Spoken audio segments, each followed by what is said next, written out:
Well-being is a state of happiness or contentment, and self-care is one of the tools or one of the paths toward that. The origin of self-care has a direct connection to breast cancer. Concept of self-care itself comes from Audre Lorde. She was diagnosed with breast cancer. She wrote in her journal, "Caring for myself is not self-indulgence. It is self-preservation." That sentence in her journal then got circulated among the communities of activists and people, women who were inspired by her. The core threat to the mental well-being of country is loneliness. We've adapted to life without being in public spaces together, but we've lost so much along the way. They were spending so much time caring for other people and caring for the cause that they lost themselves. You have to pay attention to what your needs are right now. You are what's important, and that's important for the whole system. If you don't take care of yourself, the system will fall apart, so you have to preserve yourself.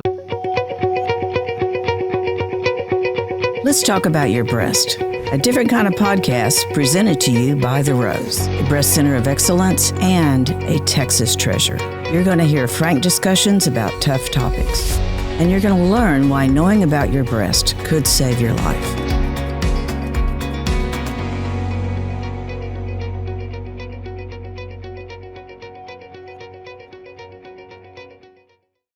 So today we have with us Dr. Sean Fitzpatrick, and he is the executive director of the Jung Center.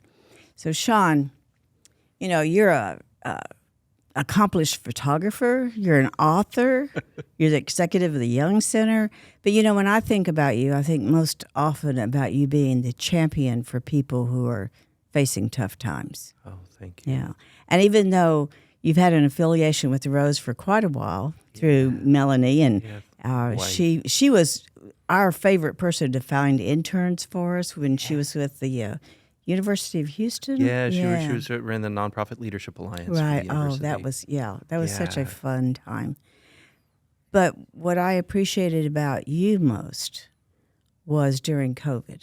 Do you know, I remember you started talking to us, and maybe I've got this wrong, but you were like in your garage. That's right. And you had lights on you, and you were trying to just help us. It was so important to me to know I could just turn you on and have that voice telling me we're going to get through this time, and let's explore what we're feeling, and let's don't stuff it down. And you know, so thank you for that. Thank you. I'm so touched, Dorothy, and I'm so glad that was meaningful.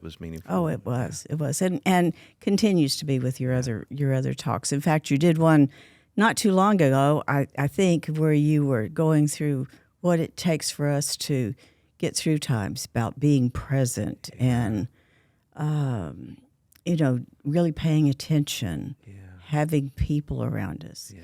You know, that support has become so important. Yeah. And something that is not,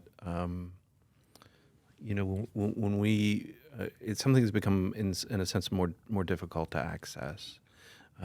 So when I've been talking in different contexts for some time about the needs, about self-care, and about the needs of people who are doing work with those who are suffering, so who are touching human suffering in some way, you know, whether those are healthcare professionals or social workers, psychotherapists, teachers, nurses, attorneys, and others. And at the beginning of the pandemic, I realized that the kind of luxuries we had about taking time to talk about the dimensions of self-care and so on, that they were, we just didn't have that time anymore. So many, particularly healthcare providers, were working really kind of superhuman hours and seeing much more human suffering than they had before. And so we've really kind of boiled it down, rather than having 5 dimensions of self-care and 3 questions you ask yourself over time. And that we didn't feel like we had the luxury for that. So we boiled it down to 3 simple steps. And the first is to just allow ourselves to be present. It is so difficult in this world to be in our bodies and to not have our attention anywhere but on our experience, like what's actually happening within us. Between, you know, technology has just transformed our lives. You know, we carry cell phones around with us, and we have computers and we have all these devices talking to us and actually really demanding our attention. There's so many people, forces in the world that want our attention so that they can monetize it, among other things. True. And so just being separated from those demands on our attention and being present with our actual experience is rare.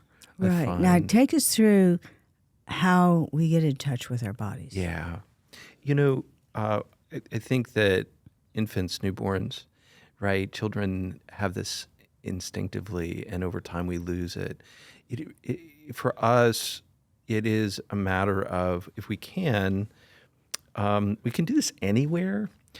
Just allow ourselves to notice 4 things that we're hearing in the environment. What are 3 or 4 things that I'm hearing? And even in a quiet space like the studio space, I can hear multiple things. I can hear just a little bit of noise from the team off camera, and I can hear the HVAC system quietly running in the background, and I kind of hear my own voice and your voice. And so those moments are say, what are 3 things I see?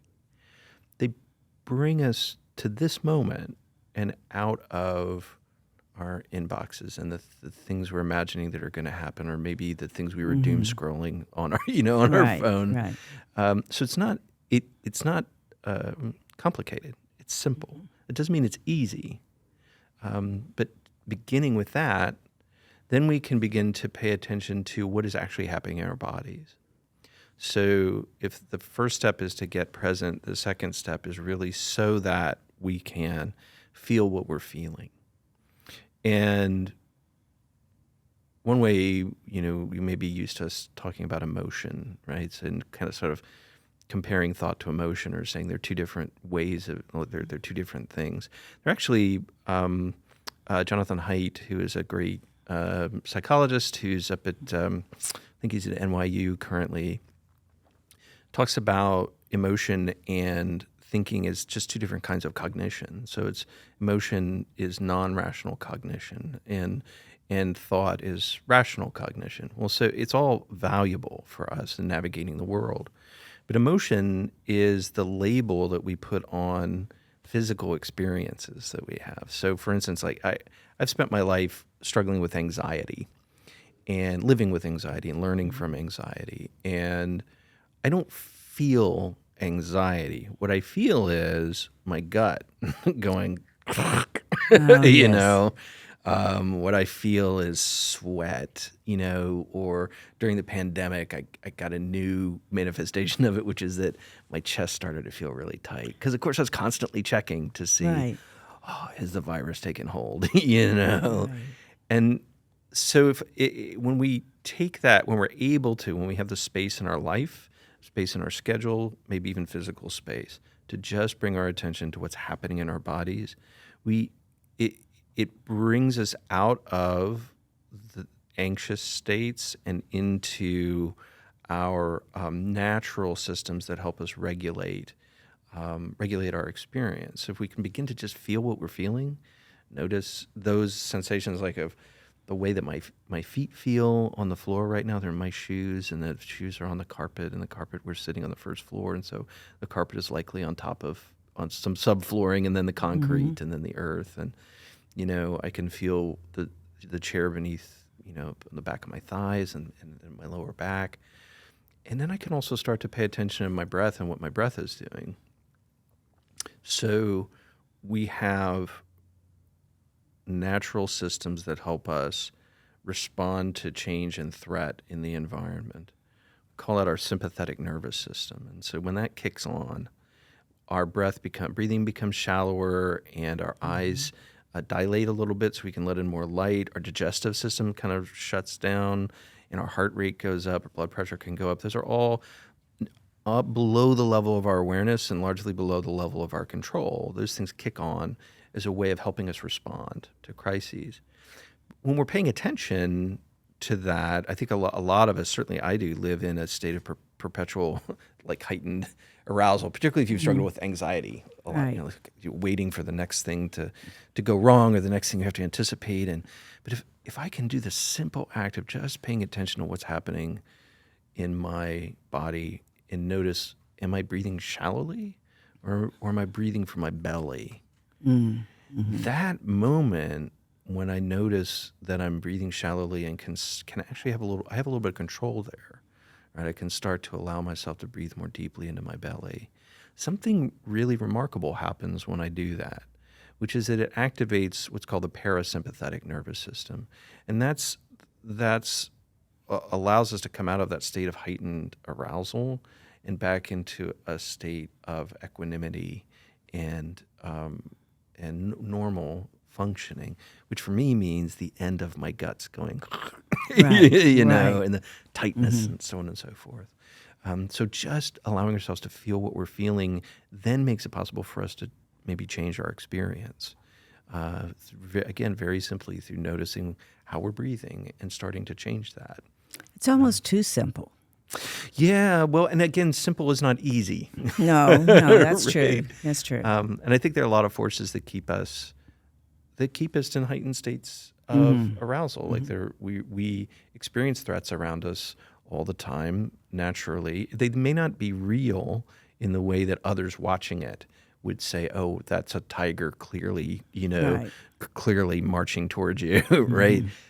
That doesn't matter. It's more about what our bodies perceive, like what's happening below the surface of our awareness. And if we've lived a life that has included a lot of threat, right? So those of us who've experienced trauma in our childhood or the course of our lives, it becomes more difficult because our bodies are really attuned to looking for threats in the environment. Looking for threat. Yeah. I'm always surprised when I'm doing yoga and my teacher says, put your shoulders down.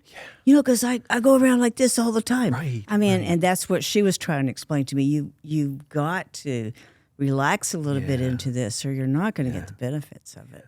But we Yes. just automatically We're just automatically like that. tense. So tell me a little more about, you've been a psychotherapist for a long time. Yeah, it would be, I guess, about 15 years since I graduated from UH Clear Lake, which is where I did my training as the clinical psychology degree. And it's just remained such a privilege, to do this work. And then you've been at the Jung Center almost all your life. Yeah. I started when I was, I started in 97. I don't remember how old I was then. 24, 25, something like that. And have been really privileged to kind of grow up professionally at the Jung Center. They had roles for me, and I am a psychotherapist. Professional, my role at the Jung Center is not to provide psychotherapy. My role is as an educator and as a leader, right, administrator. And also, I see clients. I have a small private practice, which has been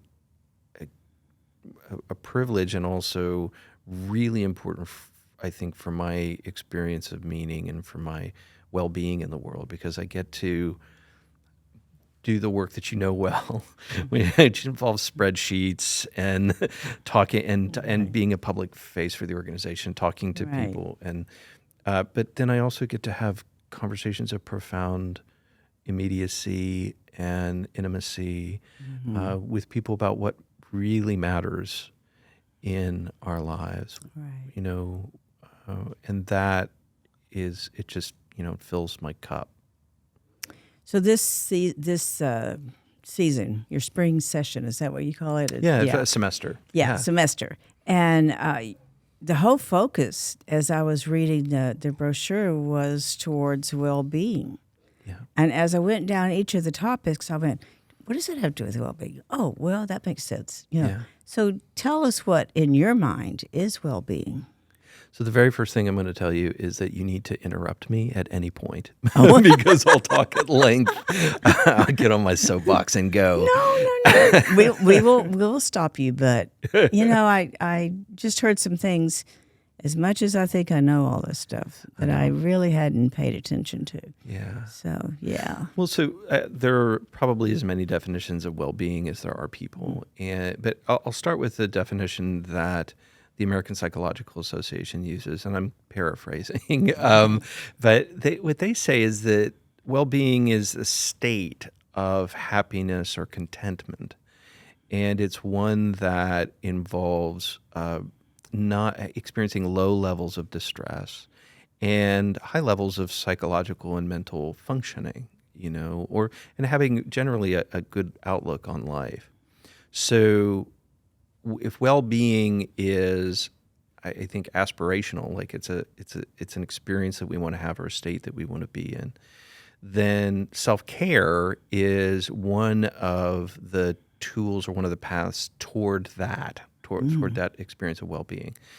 And one way of thinking about well-being, I think, has to do with relationship. It has to do with, first of all, the relationship I have to my own experience. One of the things that in my psychological training, the tradition that I'm a part of, which is the Jungian psychological tradition, one of the insights has been that we actually are not, we imagine that we are singular, like I am me and nothing else. But actually, we are multiple, each of us. It's we are a community. There are different parts of ourselves. And neuroscience has borne this out in some really interesting ways. So David Eagleman, who is a relatively famous neuroscientist who was here in town for a long time and has left to Stanford, he talks about from a brain standpoint, from a neural standpoint, that we're actually like a team of rivals.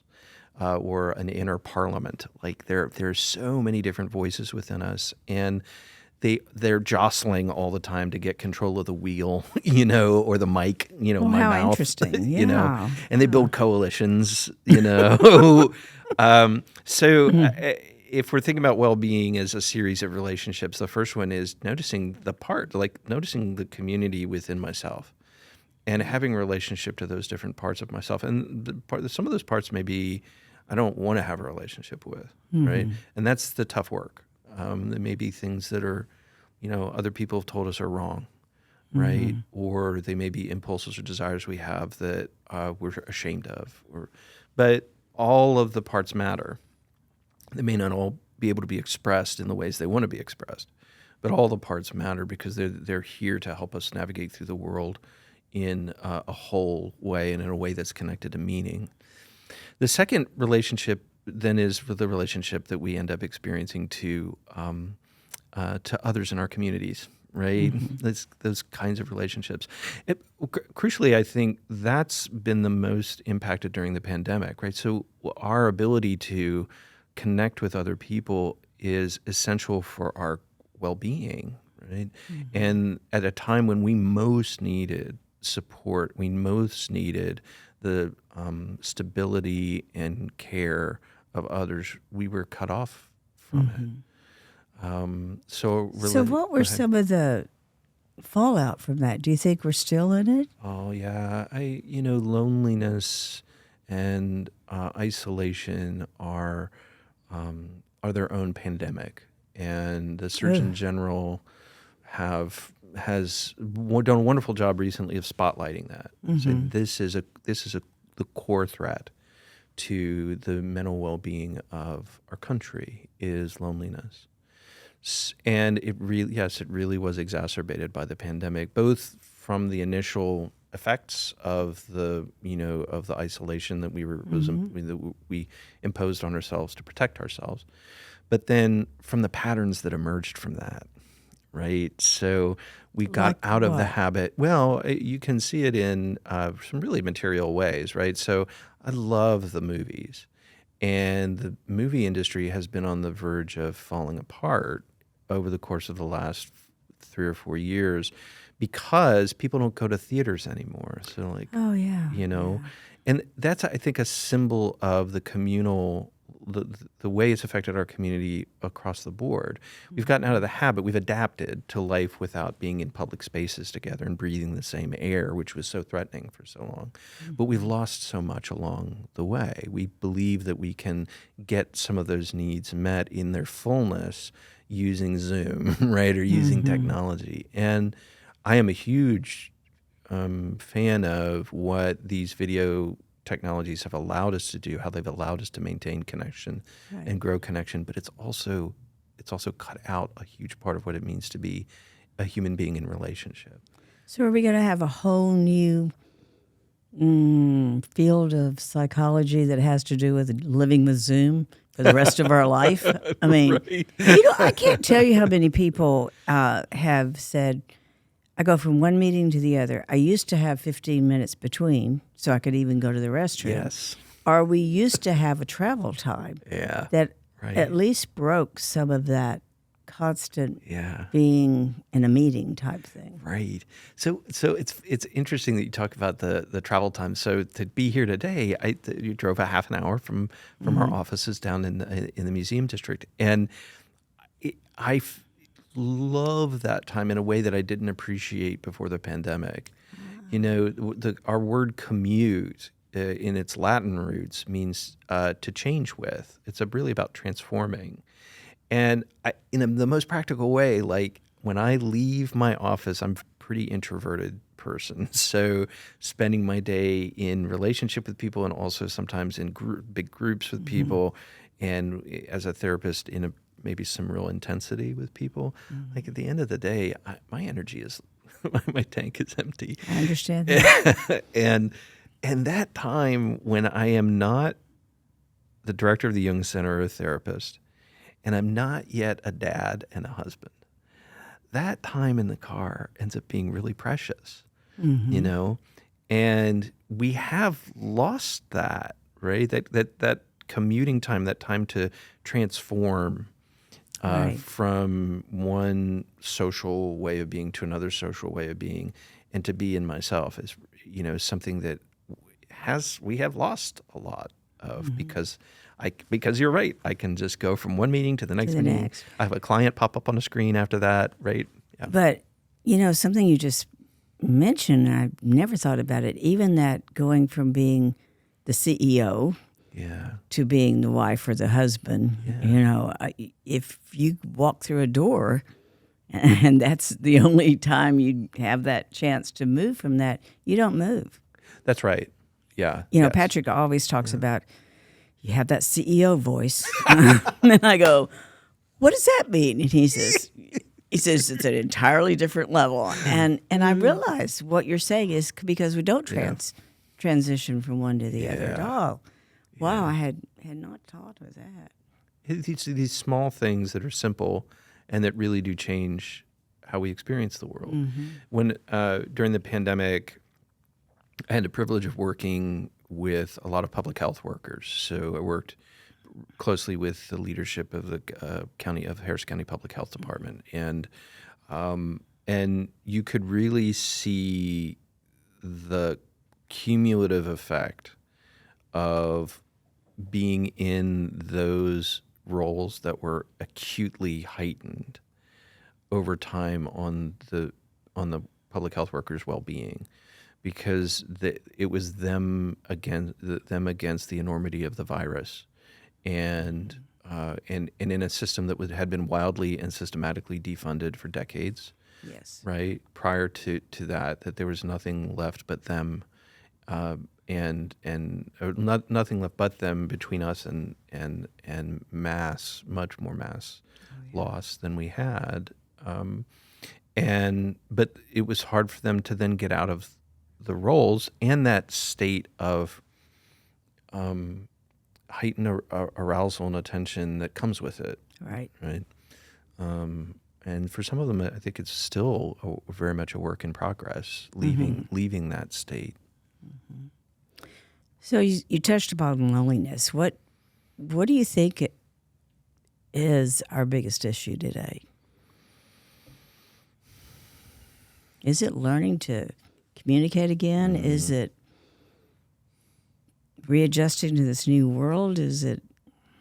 You know, I probably, if you asked me this question at 10 minutes from now, I'd have a different answer tomorrow. So on and so forth. Yes. You know, in this moment, what I would say, and I want to circle back to the notion of self-care and its relationship with wellness. So self-care is something as I said, I spend a lot of time teaching about and showing up in different spaces primarily with people who are in human service of some sort.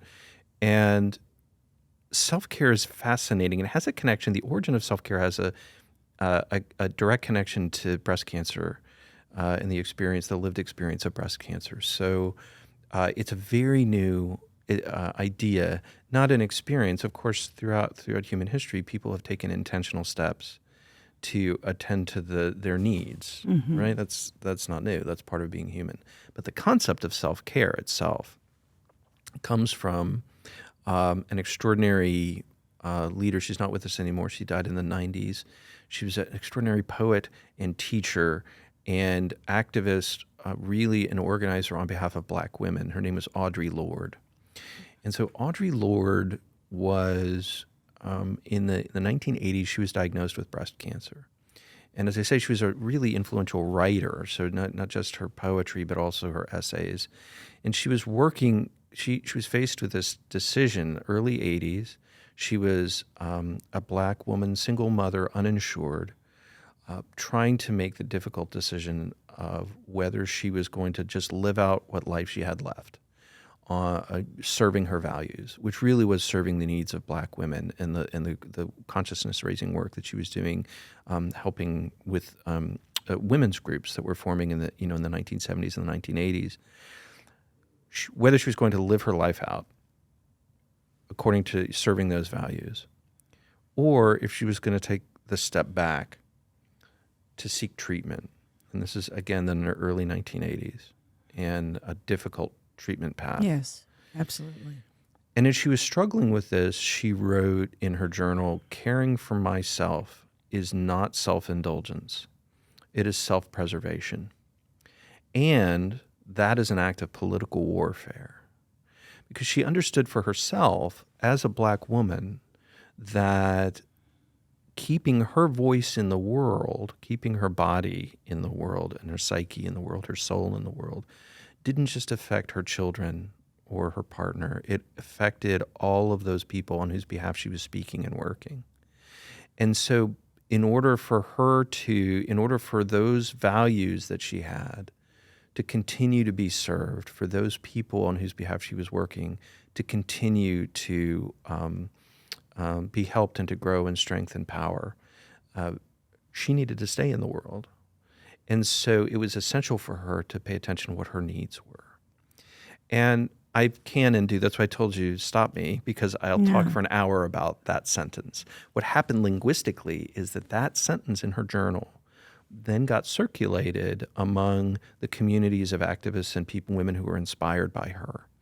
And they recognized themselves in it because they recognized that they were spending so much time caring for other people and caring for the cause that they lost themselves, right? That there were divorces and there were addictions and there were heart attacks, right? And just exits from the work because it was overwhelming.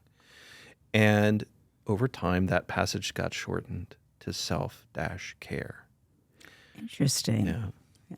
But what you're describing, I hear from our patients even now. Do you? Now, it has to do with, I put myself last. I was taking care of everybody in the household. Right. My husband was ill. My child was ill. Right. And all the time knowing that something was going on, so. All the time knowing that something was going on with them. Something was wrong with them. We hear that way too often. Yeah. So there's still a lot of work to be done there. And so much of it is social. Mm-hmm. So self-care, I think one of the stories that I take from that sentence that Audre Lorde wrote is that self-care emerged as a way of dealing with the failure of community to care for us. And so I am ambivalent about self-care. It is absolutely essential. We've lost the capacity, particularly caregivers, right? Mm-hmm. And women tend to be the caregivers. Yes. We've lost the capacity to attend to our own bodies and our own experience because other people need it more, because socially we've decided that other people are more important, right? And so and this gets back around to the notion of what we actually need right now. You were talking about loneliness. Mm-hmm. We were talking about loneliness, that there's a reason that we're lonely, and that is because the structures of recognizing and growing our understanding of our interdependence have been really eroded over time. So the answer to that, I think, in this moment is really recognizing it and beginning to address it by consciously reaching out for relationship, consciously working with others to create spaces where we do come together and talk about our experiences, where we can relax the one-sided way in which this culture expects us to be independent, and recognize that is part of the story, but not the whole of it. That fundamentally we are inextricably bound to each other. Right.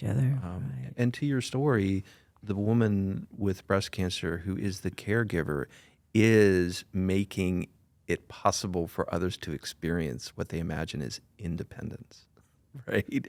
When really what they're doing is dependent on that sacrifice of the caregiver, right? Sean, we're going to have to close this up. Do you have one last word of wisdom? I think we're going to have you back. We've got to talk about community and what that means in our own self-care. But one last thought for our audience. For your audience, I would just say that the journey that for those who are experiencing a diagnosis and are moving through breast cancer diagnosis right now, I can't say enough, as I know you and your team do, that you have to pay attention to what your needs are right now. Right. And that may be the hardest work of all, is pushing back against those in your life who or just unconsciously have depended on you and expect you to be certain things. Right now, you are what's important, and that's important for the whole system. Right? So true. If you don't take care of yourself, the system will fall apart. So you have to preserve yourself, as Audre Lorde tells us. Excellent. Yeah. Thank you so much for being with us today. My joy and my privilege and my pleasure. You are a hero to me and to this community, Dorothy. Thank you for all you do, and thank you for all the Rose represents in the world. Oh, Sean, so sweet of you. All right, till next time. Thank you for joining us today on Let's Talk About Your Breasts. This podcast is produced by Speak Podcasting and brought to you by The Rose. Visit therose.org to learn more about our organization. Subscribe to our podcast, share episodes with friends, and join the conversation on social media using hashtag Let's Talk About Your Breasts. We welcome your feedback and suggestions. Consider supporting The Rose. Your gift can make the difference to a person in need. And remember, self-care is not selfish, it's essential.